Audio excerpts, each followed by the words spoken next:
Nick Watt. The former Labour peer, Lord Nazir Ahmed, is due to be sentenced tomorrow after being convicted of sexual offences against 2 children in the 1970s, a boy under the age of 11 and attempted rape of a girl. Nazir Ahmed was made a peer in 1998 on the recommendation of Tony Blair, and he was seen as an influential figure in many circles. BBC Newsnight has been speaking exclusively to one of the victims whom Ahmed abused. He's calling on the government to strip Nazir Ahmed of his title. He told Newsnight that he is a convicted paedophile and there is no justice if he keeps his peerage. Yasminara Khan has this report.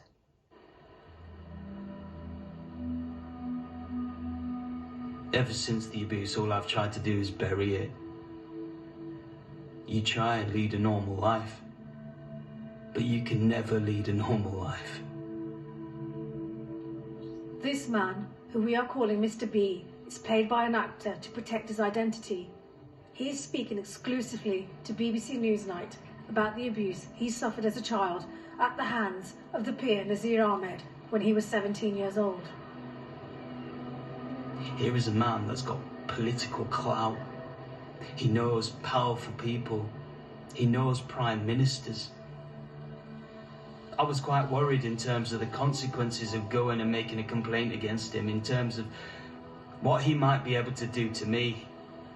And I've no doubt, if he was not found guilty, he would make sure that my life wasn't worth living.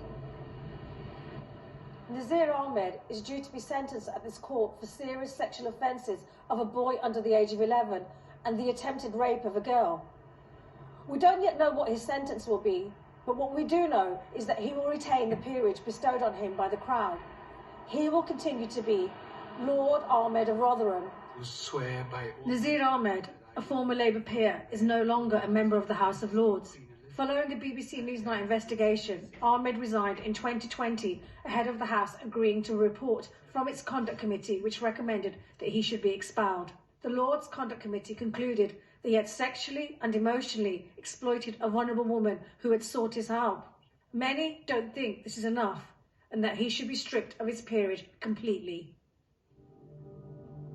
I'm asking the government, I would really be demanding the government to take that peerage away from him.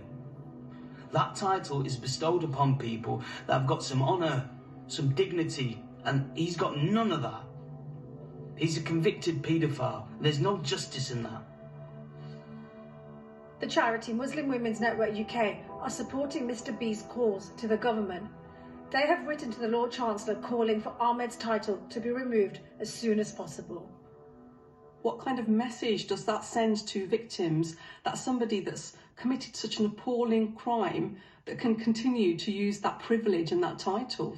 I do believe that he could use the title for influence. He's well known. So once he's completed his sentence, he could go up and down the country, speak at events, use that title for influence. Also, if he goes abroad and speaks in Pakistan, for example, we need to break the link between him and the House of Lords and the Queen, because people will continue to associate him with those things and privilege. Despite his crimes, Nazir Ahmed continues to be active on social media, with a pinned tweet and cover photo of him taking an oath in the House of Lords. He is entitled in law to use that title, but to members of the House of Lords like myself, it is offensive. Unfortunately, the law as it stands means that his title cannot be taken away. That is illogical. Somebody who is a knight, a sir, or a dame can have their title taken away if they commit a serious criminal offence, but not somebody who has the title of Lord. It's a legal anomaly, in my view. The reality is that the law doesn't stop convicted sexual offenders from using their peerages in their names.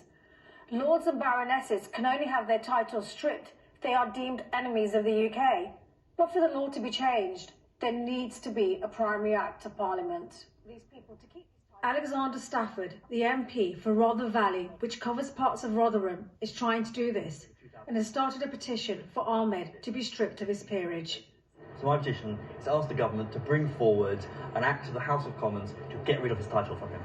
What are you hearing on the ground in Rotherham, in your constituency, about how people are feeling about Nazir Ahmed keeping his peerage. Everyone sort of knew him from Rotherham and discussed that despite being convicted of some of the most horrific crimes that you could ever be convicted of, he still is called a peer of the realm, and they're absolutely disgusted. Mr B told Newsnight that Nazir Ahmed's crimes, coupled with his retention of his peerage, made him feel that the elite look after themselves and undermines trust in the House of Lords and the law. I think in order to keep the House of Lords up to date and retain its credibility, which is supported by very high standards in the chamber, we need to be able to expel from their titles as well as from the House those who have been convicted of serious criminal offences. Mr B has been carrying his trauma for years and never thought he could secure a conviction in the criminal justice system, especially against an individual who had become powerful and part of the establishment. I think I can move on from this dirty little secret that I've been carrying on for decades. I can sleep at night now. I hope if there are other people in my situation they'll be able to look at this and say, here's somebody very ordinary without any